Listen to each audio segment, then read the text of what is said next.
Hi everyone, a very very good morning. मैं आप सभी का बहुत बहुत स्वागत करती हूँ। सुबह का दिन है और एक बहुत अच्छी चीज़ से हम शुरुआत करते हैं। I am sure and I really hope कि जितने भी बच्चे हैं, स्पेशली जिन्होंने नाबार्ड दिया है, उनका एग्ज़ाम क्लियर होगा और अभी उनको स्ट्रेस होगी कि एग्ज़ाम फेज़ 2 के लिए हमें क्या एग्जैक्टली करना है, किस चीज़ से हमें शुरुआत करनी है ना। तो यही सारे डाउट्स आज के सेशन में हम क्लियर करने वाले हैं। अगर आपने सेशन को ज्वाइन नहीं किया है, जल्दी से कर लीजिए, बिना किसी देरी के शुरुआत करते हैं। तो पहली चीज़ आपको यहाँ पर देखने को मिलेगी कि जो सबसे बड़ी गलती अगर आप इस टाइम पे कर सकते हो वो ये है कि आप जो है रिजल्ट का वेट कर रहे हो। आप ये वेट कर रहे हो कि रिजल्ट एक बार आ जाने दो। अब रिजल्ट हो सकता है 10 दिन बाद आए, 15 दिन बाद, वी डोंट नो, ठीक है, हमें एग्जैक्ट डेट नहीं पता। सो बेटर क्या होगा कि आप जो है उन दिनों को यूटिलाइज करो एंड ट्रस्ट मी, ये जो 10-15 दिन आपने वेट किया ना, यही आपका मेंस क्लियर होगा या नहीं होगा ये डिसाइड कर देगा। So do not wait for your result. हमने कट ऑफ का एनालिसिस कर दिया है। अगर आपको लग रहा है उसके आसपास भी आपके कट ऑफ है, you should write away start with phase 2 का प्रिपरेशन। आई मीन आपका मेंस का प्रिपरेशन आपको शुरू कर देना चाहिए, ठीक है। तो वो वाली कट ऑफ वाली वीडियो भी आप देख लीजिएगा और शुरू करते हैं आज का सेशन। ये गलती मत कीजिएगा बस कि मैं 15 दिन तो रिजल्ट का वेट करूंगा, उसके बाद पढ़ने का टाइम नहीं मिलेगा, फिर पैनिक में मेंस नहीं होगा। फायदा क्या है सिर्फ प्रीलिम्स क्लियर करने का, हमें तो सिलेक्शन चाहिए ना फाइनल। सो वेट मत करो। अब सबसे पहला ये चीज है। नेक्स्ट अब मैं बताती हूँ आपको हमें कैसे शुरू करना है। आप सभी को पता है हमारा ये जो है पूरा फॉर्मेट है, यानी हमारा 2 पेपर होने वाले हैं मेंस में। एक आपका इंग्लिश का होगा, दूसरा ESI और ARD का एक कंबाइंड पेपर होता है, ठीक है। इंग्लिश में आपके 3 क्वेश्चंस आएंगे, 100 नंबर के आएंगे, 90 मिनट में करने पड़ेंगे और आपको वो टाइप करने हैं। तो यानी बहुत सारी चीजों की तैयारी करनी है जी। अभी हमने टाइपिंग की करनी है, कंटेंट की करनी है, बहुत बहुत काम बचा है अभी, ठीक है। ESI और ARD में आपके ऑब्जेक्टिव और डिस्क्रिप्टिव दोनों आते हैं, ठीक है। यानी ऑप्शंस वाले सवाल भी आएंगे और सिर्फ टाइप करने वाला भी आएगा, ठीक है। ऑब्जेक्टिव वाले हमारे 30 क्वेश्चन आएंगे 50 नंबर के और 30 मिनट में ही वो करने होंगे, यानी 30 मिनट 30 सवाल, ठीक है। 1 मिनट में 1 सवाल आपको करना पड़ेगा। थोड़े लेंदी होते हैं इसीलिए 1 मिनट, ठीक है, वरना तो 20 सेकंड में करने होते हैं हमें, ठीक है। फिर जो डिस्क्रिप्टिव टाइप आएगा जिसमें से 6 क्वेश्चन पूछे जाएंगे, आपको 4 करने होंगे। दो क्वेश्चन आपके 15 नंबर के आएंगे, 2 आपके 10 नंबर के आएंगे, यानी हमारे पास हो गए जी टोटल 50 नंबर और उसके लिए हमें मिलेगा 90 मिनट्स, ठीक है। ये भी आपको जो है यहाँ पर टाइप करना पड़ेगा। क्लियर हो गया पैटर्न? 100 नंबर का ये और 100 नंबर का ये। सो बेसिकली हमारे पास हो गए जी 200 नंबर, ठीक है। 200 नंबर का हमारा पेपर होने वाला है, ठीक है। अब 200 में से मैम कितने लाने पड़ेंगे, टारगेट क्या करें हम, चलो दिखा देते हैं। एक बार फटाफट कट ऑफ देख लेते हैं। जनरल स्ट्रीम की मैं आपको कट ऑफ बता रही हूं यहाँ पर, और यहाँ पर जनरल कैटेगरी की 130.50 गई थी, ये 2022 का कट ऑफ है, ठीक है। 200 में से 130 में बोल रही हूँ, विच इज गुड, ठीक है।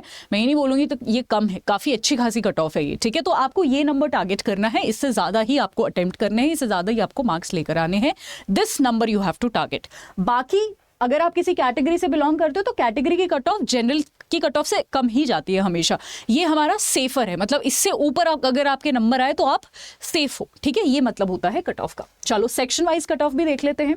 पेपर 1 में जनरल स्ट्रीम में यहाँ पर आपकी इंग्लिश डिस्क्रिप्टिव में आपका 100 में से 46.25 नंबर गया था, ठीक है। उसके बाद ESI के ऑब्जेक्टिव में which was of 50 marks, 50 number का था, आपका 15 गया था, 15.75 आपकी कट ऑफ गई थी, ठीक है। उसके बाद ESI और मतलब ARD दोनों का मिला के जो हमारा डिस्क्रिप्टिव है, अगेन वो भी कितने का था, 50 नंबर का। 50 में से कितने आए उसमें, 20.25। तो आपको सेक्शनल कट ऑफ भी मैंने बता दी कि क्या आपको टारगेट करना है, ओवरऑल क्या टारगेट करना है और सेक्शनल क्या टारगेट करना है। सेक्शनल और ओवरऑल दोनों इंपॉर्टेंट है, ठीक है। अब पता चल गया सिलेबस क्या है, पता चल गया टारगेट क्या है।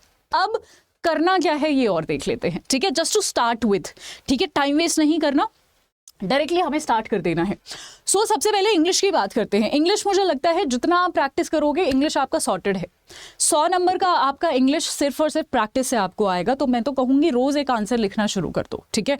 अगर आप शुरू में थोड़ा लेजी हो या शुरू में चीजें नहीं हो रही है तो दूसरे दिन आंसर लिख लो। ग्रेजुअली हर एक दिन एक आंसर आप प्रैक्टिस करो, दैट विल बी सफिशिएंट, ठीक है, वो सफिशिएंट होगा। सो इंग्लिश के लिए you just have to practise, ठीक है। तीनों सवालों की आपको सिर्फ करनी है प्रैक्टिस और आपका इंग्लिश प्रिपेयर हो जाएगा, उसमें ज्यादा कुछ नहीं करना है आपको।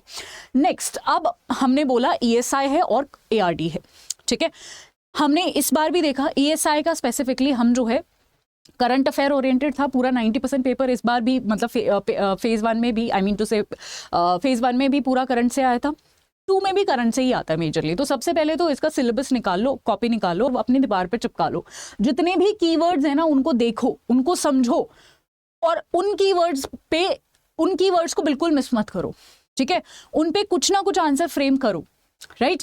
और अगर मैं करंट अफेयर्स की बात करूं तो मेजरली आपको जिन चीजों पे फोकस करना है that will be your government scheme, क्योंकि दोनों ही फेजेस में गवर्नमेंट स्कीम से मैक्सिमम क्वेश्चंस आते हैं स्पेशली। अच्छा मैम कितने महीनों वाली गवर्नमेंट स्कीम? जो पिछले 6 महीने में न्यूज में रही है वो सारी गवर्नमेंट स्कीम आपको प्रैक्टिस करनी है।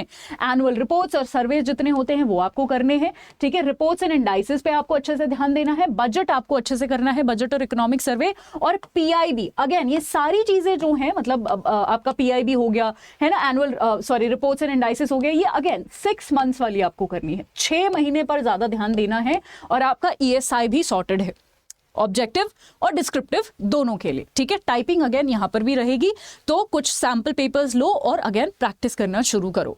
प्रैक्टिस हर चीज में, हर सब्जेक्ट में आपको लगेगी। क्या प्रैक्टिस करना है ये हमें पता चल गया, ठीक है। सैंपल पेपर्स के लिए हमारी भी टेस्ट सीरीज है, वहां से आप सैंपल पेपर ले सकते हो।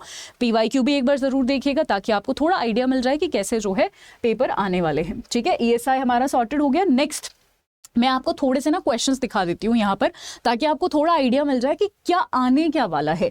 तो यहाँ पर जैसे फॉर एग्जांपल ई नाम पे एक सवाल आया था, ठीक है। तो एक तो सबसे पहले यहाँ से मुझे एक सीख देखने को मिल रही है कि जी मुझे ना अपनी रीडिंग स्पीड थोड़ा जल्दी करनी पड़ेगी, क्योंकि थोड़ा डिफिकल्टी लेवल भी होता है फेज 2 में और थोड़ा लेंदी भी होता है, तो रीडिंग स्पीड आपको थोड़ा बढ़ानी पड़ेगी। एक ये लर्निंग है आपकी। बाकी ई नाम है अगेन गवर्नमेंट स्कीम कैटेगरी से ही है, तो गवर्नमेंट स्कीम पे हम ज्यादा फोकस करेंगे, ठीक है। अगेन रीडिंग, ठीक है, फिर से एक रीडिंग, तो आप यहां पर भी देख सकते हैं कि इस तरीके से आपको पूरा पैराग्राफ वाले क्वेश्चंस भी दिखेंगे, जहां पर पैराग्राफ में से फिर आपको इस तरीके से करके कि बताइए ये सवाल है और ये हमारे ऑप्शंस हैं, आंसर बता दो। यहां पर मैं ये नहीं चाहती कि आप मुझे आंसर बताओ, नो, आप सिर्फ देखो कि आपको करना क्या है। स्पीड पर ध्यान देना है, सिलेबस को कंप्लीट करना है, स्पीड पर भी साथ के साथ ध्यान देना है, very important it will be, ठीक है। चलो अब यहां पर ये तो हो गए ऑब्जेक्टिव। अब हम थोड़ा सा सब्जेक्टिव क्वेश्चंस कैसे आते हैं उन पर भी बात कर लेते हैं। एक सब्जेक्टिव क्वेश्चन जो पिछली बार पूछा गया था वो था प्रधानमंत्री मत्स्य संपदा योजना, उसके एम्स, ऑब्जेक्टिव, इंप्लीमेंटेशन, स्ट्रैटेजी बतानी है। 15 नंबर का क्वेश्चन था जी ये, ठीक है। सवाल सिंपल है, मत्स्य संपदा योजना हमने करी हुई है कि क्या सरकार एम करती है, क्या टारगेट है, क्या फ्यूचर है, कितना जो है फिश प्रोडक्शन करना है, अगले 2025 तक क्या करना है, वगैरह वगैरह सब लिख दोगे, आसान है, राइट। ऐसे ही क्वेश्चंस आते हैं, सिंपल क्वेश्चन आते हैं, बस आपको उनको फ्रेम कैसे करना है, टाइप कैसे करना है, इसकी थोड़ी प्रैक्टिस करनी पड़ेगी। बाकी अच्छी बात यह है कि ये सारी स्कीम्स आपने फेज 1 के लिए पढ़ी हैं, तो ऐसा नहीं है कि दोबारा से कुछ करना पड़ेगा, ऑलरेडी पढ़ा हुआ है, बस ब्रश अप करना है, रिवाइज करना है और प्रैक्टिस करना है। Practice is very very very important. बेशक रोज आप एक आंसर लिखना शुरू कर दो, कभी इंग्लिश का, कभी एएसआई का, कभी एआरडी का, कुछ ना कुछ लिखते रहो, ठीक है, यानी टाइप करते रहो। नेक्स्ट है, next question, in public distribution system government plays an important role in the food economy but there is a lacuna or there are challenges in PDS system। यानी जी PDS सिस्टम में क्या challenges है वो पूछा हुआ है। सबसे पहले आपको ये आंसर शुरू करना है, देखो कीवर्ड्स पहचानना आंसर में, क्वेश्चन में कीवर्ड है यहाँ पर कि PDS ना इंपॉर्टेंट है, यानी पहले पीडीएस की तारीफ करनी है कि जी इंपॉर्टेंट कैसे है, उसके बाद उसके चैलेंजेस बताने, ठीक है। इंपॉर्टेंस और चैलेंजेस दोनों पूछे हुए हैं, यहाँ पर सिर्फ क्रिटिसाइज करने को नहीं बोला पीडीएस को, यहाँ पर बोला है कि जी इंपॉर्टेंट है देखो फूड इकोनॉमी में, बट चैलेंजेस भी हैं। तो पहले तो लिख दोगे अच्छी बात है, फिर लिखोगे कि ये चैलेंजेस हैं, and you have to quote and you have to complement your answer with a lot of things, like for example government scheme, like for example कोई नीति आयोग की report, budget and economic survey में कुछ आया हो, world bank ने कुछ बोला हो, कोई फैक्ट हो, कोई फिगर हो, IMF ने कुछ बोला हो, अगर फूड से रिलेटेड है तो फूड एंड एग्रीकल्चर ऑर्गेनाइजेशन का कोई डेटा आपको याद हो। इन सारी चीजों के साथ अगर आप अपने आंसर को कॉम्प्लीमेंट करोगे, ये सारी लिखोगे, ये सारे फैक्ट्स लिखोगे, तो आपका बहुत अच्छा एग्जामिनर पर इंप्रेशन पड़ेगा। Next, benefits of globalisation on Indian economy, 10 number का सवाल है। ग्लोबलाइजेशन जो हमने अपनी स्पेशली 1991 के बाद LPG रिफॉर्म्स लेकर आए और हमने अपना मार्केट खोला, ग्लोबलाइज हम बन गए, उसके जी फायदे बताने हैं, ठीक है। सो इस तरीके के क्वेश्चंस आपसे पूछे जाते हैं। क्वेश्चन आसान है, मैं एक और सेशन लेकर आऊंगी जहां पर मैं आपको थीम बेस्ड चीजें, डिस्क्रिप्टिव आपको एक एक जो है प्रिपेयर नहीं करना, आपको थीम प्रिपेयर करनी है। वो कैसे करना है वो भी मैं आपको सिखाऊंगी, बट वो आपके लिए एक सरप्राइज होगा, ठीक है। अभी के लिए एक छोटा सा हेल्प मैं आपको करना चाहती हूँ कि अगर आप फेज 2 टारगेट कर रहे हैं, हम ऑलरेडी बैच लेकर आ चुके हैं, 19 तारीख से शुरू है, आप देख सकते हो नाबार्ड का फेज 2 का बैच, और उसी के लिए टेस्ट सीरीज भी है जहां पर आपको सैंपल पेपर मिल जाएंगे प्रैक्टिस करने के लिए। किसी में भी एनरोल करने के लिए Y674 जब आप कोड यूज करोगे, टेस्ट में जो है Y674 के पीछे एक छोटा सा S लगा लेना ताकि आपको मैक्सिमम डिस्काउंट मिल जाए। ये सारा आपको अड्डा 24/7 के ऐप से मिल जाएगा, ठीक है।